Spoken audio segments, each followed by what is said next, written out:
Tem um destaque que Jair Bolsonaro divulgou um vídeo em apoio a Donald Trump, candidato republicano à presidência dos Estados Unidos. Segundo o ex-presidente, Trump é o maior líder conservador da atualidade e seu retorno à Casa Branca pode garantir um mundo melhor e também um mundo com mais liberdade.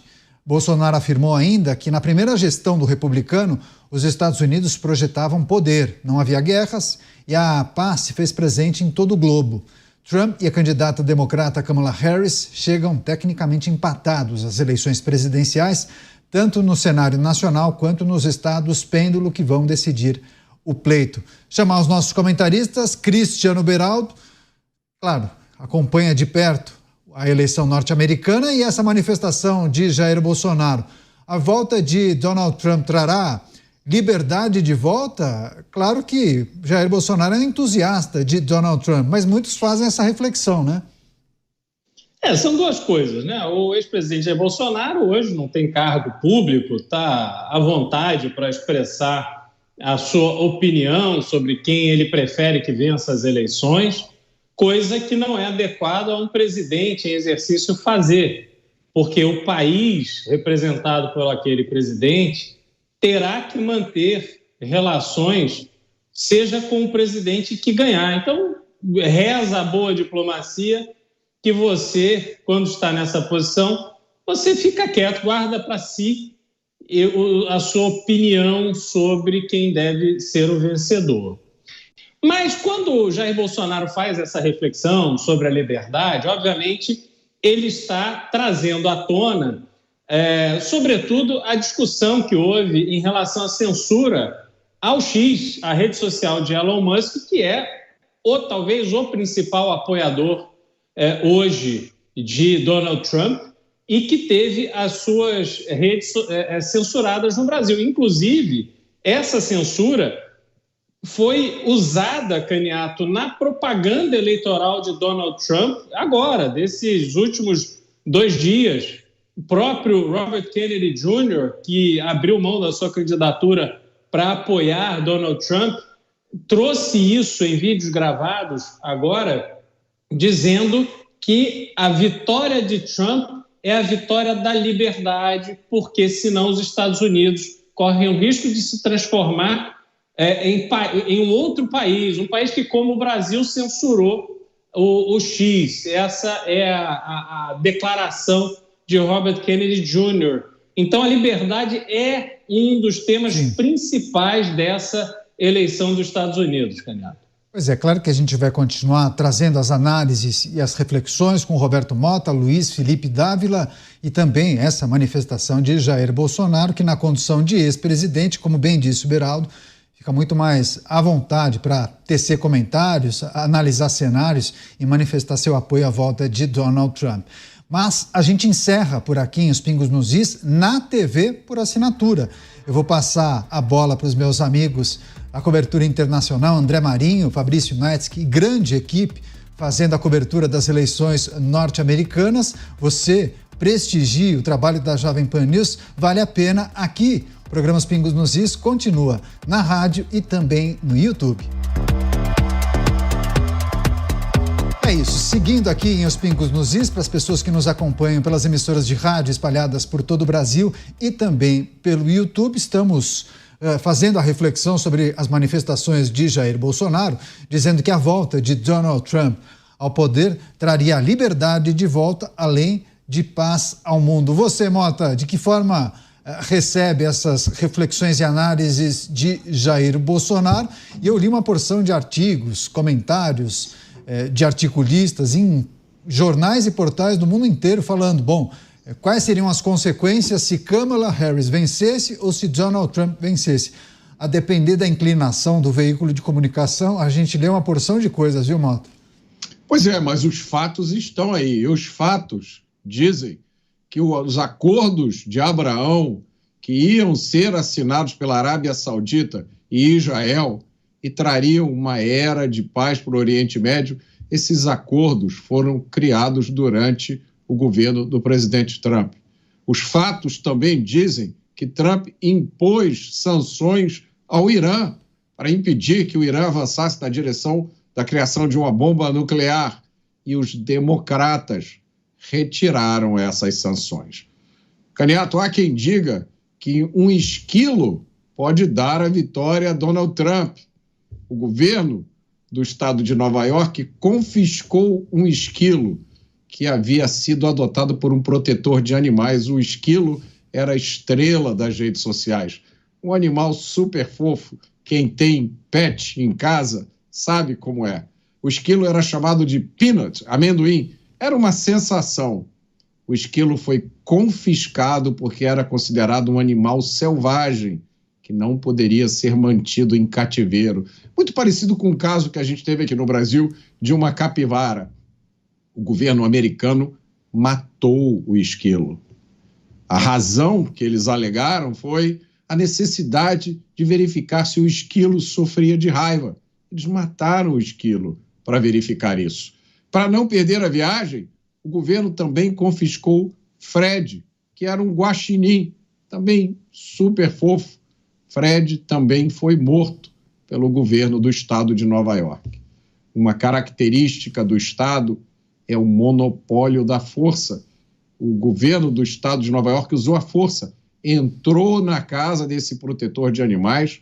Ele e a sua família tiveram que ficar 5 horas fora de casa, enquanto a polícia vasculhava a sua casa e levava presos um esquilo e um guaxinim. Esse poder do Estado é usado de acordo com a mentalidade das pessoas que comandam o Estado. E aí está a importância dessa eleição de hoje. Eleição americana em destaque nesse módulo do programa. Você, Luiz Felipe Dávila, claro, tem a manifestação de Jair Bolsonaro. Dias atrás também pudemos acompanhar a manifestação do atual presidente brasileiro, muitas reflexões também sobre aquela manifestação. Mas, enfim, o que a gente precisa considerar, olhando para os dois candidatos, quais podem ser as consequências a depender de quem sair vencedor no dia de hoje, ou na noite de hoje, né, Dávila? Nós precisamos olhar 2 coisas na eleição norte-americana. Primeiro, é o dinamismo da sociedade civil, da economia de mercado nos Estados Unidos. Não importa quem vencer a eleição, esse dinamismo da concorrência, esse espírito empreendedor, a capacidade de investimento em pesquisa e desenvolvimento dos Estados Unidos é maior do que o mundo inteiro somado. Então, o dinamismo que existe no país vai continuar acontecendo. Por exemplo, em 2008, quando nós tivemos a crise financeira no mundo, a renda per capita dos Estados Unidos era equivalente à da comunidade europeia. Hoje, ela é 2 vezes maior que a comunidade europeia. Isso mostra que esse dinamismo da economia americana passou por governos democratas, republicanos. É óbvio que os governos podem ajudar a levar um pouquinho mais para uma direção ou para outra, mas não consegue mudar completamente o destino de uma economia. Então, nesse sentido, a economia americana vai continuar crescendo, prosperando, empreendendo, a despeito de quem será o presidente do dia. Então, esse é o primeiro ponto importante. O segundo ponto, a questão da liberdade nos Estados Unidos. Jamais aconteceriam coisas como acontece no Brasil. Isso não existe nos Estados Unidos. Lá, eles realmente acreditam no que está na Constituição e respeitam a Constituição. E o terceiro ponto bom é a descentralização do poder. O Mota estava dando exemplo de Nova York, mas o Texas é diferente, a Califórnia é outro estado, o Arizona é outro, cada um tem um governo, tem leis diferentes, leis penais, leis educacionais.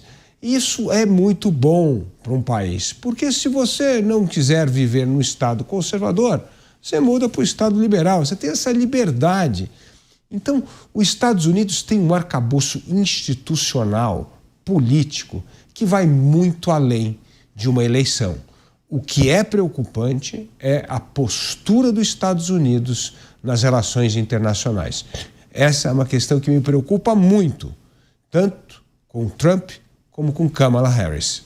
Pois é, vou retomar com o Cristiano Beraldo, ele está com a gente. Beraldo, Naturalmente, é preciso a gente refletir sobre os últimos dias, os muitos debates que aconteceram também utilizando a imprensa. Qual é a sua percepção? Qual é o clima nos Estados Unidos no dia de hoje?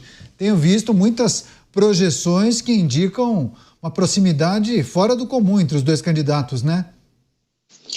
Na verdade, Caniato, o clima hoje é que você não pode acreditar em nada do que se vê e do que se ouve dos canais de notícia, porque claramente eles têm, isso é uma posição oficial, eles têm o seu candidato de preferência, e seja para um lado ou para o outro, ambos os lados estão forçando a barra, de forma que fica muito difícil você fazer uma leitura muito clara da vantagem que um lado tem sobre o outro. O fato concreto é que a campanha terminou no momento mais favorável a Donald Trump, por vários fatores, inclusive esse caso que o Mota nos relatou aqui sobre o Peanut, que foi, sem justificativa nenhuma, tirado do seu tutor e morto.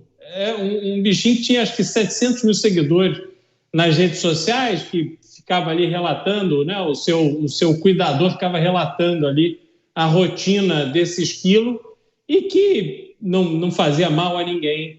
Então, esse ato de um governo democrata, que é o governo de Nova York, isso tudo somado a questões de liberdade, como a gente falou, as questões de fronteira, a situação econômica hoje que tem exercido um peso muito grande, sobretudo na classe média norte-americana, todos esses fatores levaram Donald Trump a encerrar a campanha num momento melhor.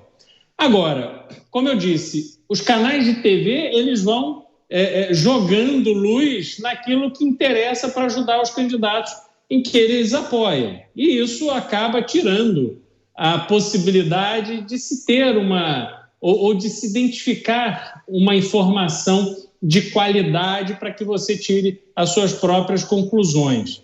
Mas o sentimento é que há uma vantagem a favor de Donald Trump, Caniato.